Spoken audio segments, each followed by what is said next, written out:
Okay, hello and welcome to Integrated Statistics and Methods. I wanted to start by giving you a little orientation to our Moodle page, what our class will entail, and get you started on the right track. So to start with, this is our Moodle page. It's organized by week, but the first section, called Start Here, will cover all of the basics you'll need throughout the course, so you'll want to check back with this frequently. I've got some tips and pointers here that you should read, and you'll want to familiarize yourself with them. If you have any questions throughout the course, right here is a question and answer forum. And among students, I encourage you to ask and answer questions here, and I'll give you extra credit for participating in this forum, either by asking or answering questions. Another thing in this general information is the final project information. We'll have a final project for this class, and everything you need is posted right here. After that, you'll see that everything is organized by week. You'll see when you review the syllabus that in general, everything is due on Sunday night at 11:55 p.m. So what you'll want to do is throughout the week, you'll work your way through the section. And I have it organized within week by different chapters, although most weeks will only cover one chapter per week. So if we go back up to our general information, one of the most important documents here is our course syllabus. So the course syllabus looks like this. And you need to make sure to read it and review very carefully.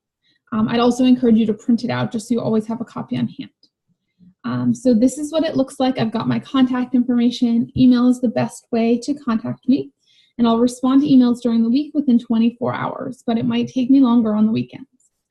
Be aware that because all of your assignments are due on Sunday night, if you wait until Saturday night to email me, I won't necessarily be able to help you. So please make sure to look at all of the assignments and start doing the work during the week so you have time to contact me with questions. I've got our course descriptions and course goals posted here. The newest edition of the textbook is the 10th edition. I have no problem with you using the 9th edition, but there might be differences in page numbers, so just be aware that you're responsible for figuring that out. This is also just a reminder that you should spend roughly an equivalent amount of time on this class as your face-to-face classes. So that works out to about 3 hours a week of class time plus 2 to 3 hours of reading outside of class, which means you should plan to spend 5 to 6 hours per week on this class. In order to succeed in the online format, you need to be sure to do several things. So first, stay on top of the material, read the textbook and all of the notes, and do these things early and often, and do all of the assignments. The assignments are specifically designed to help you understand the material, so make sure you do them for your own benefit.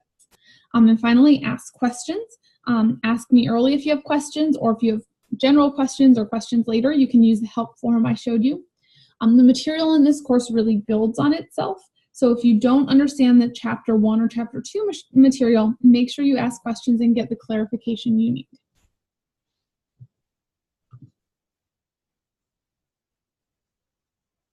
In terms of course evaluation, the very first thing is there's a mandatory syllabus quiz. You have to take this quiz to stay in the class. As soon as you review the syllabus carefully on your own, you should take it and complete it. Then 35% of your class grades is assignments. So assignments are due on Sunday nights, and there are no exceptions, but I do drop your lowest assignment grade. 25% of your grade will be the final project, research proposal, and poster. So I'll go over that more, but generally you'll be proposing. You don't have to actually conduct it, but you'll be proposing either a correlational or experimental research study and writing a 7 to 10 page paper and creating a poster that covers all sections of the APA style manuscript. So you'll have deadlines throughout the semester and receive feedback on your progress. So we'll talk more about that later. Next is tests, which will be 40% of your grade. There's one test for each chapter covered. You can only take the test once.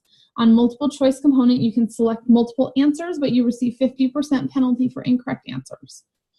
Also make sure to familiarize yourself with the rest of the class policies and procedures further down the syllabus. If we go back to our Moodle page, the second really important thing you need to take a look at is the course schedule.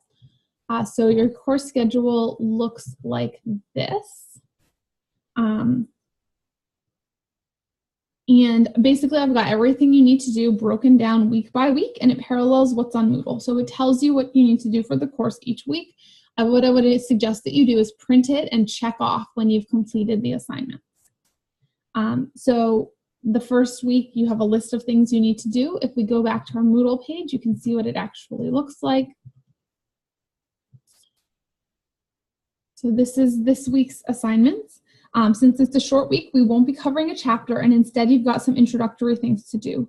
I've got a forum that I'd like you to do to introduce yourself to everyone, and then the syllabus quiz I mentioned earlier to make sure you understand all of the course criteria. Do these things, check them off on the course schedule. And note that you have to complete the syllabus quiz and get 100, you can take it multiple times, in order to stay in the class. This is basically just to ensure that you understand all the course requirements. Another thing to note is that in most future weeks, I have a video lecture. So for example, on the chapter 2, I've got the audio lecture here. In order to view the highest quality audio lectures, you need to have an updated Flash player, and they seem to work best in the Google Chrome browser. So this chapter audio lecture is the highest quality one. If you use this high quality format, you can actually move forward and back between slides if you've missed things. So I'd really encourage you this week to make sure everything's up to date and you can view those videos. However, if they don't work for you, I've also posted a link to the lecture on YouTube, but be warned that this is much lower quality and you can't switch back and forth between sides. So if you can get this audio lecture to work, I really encourage you to. Okay, so that's the basic structure of the class. If you have any questions, please contact me via email, and I look forward to hearing from you and reading your introductions on the Introduce Yourself forums.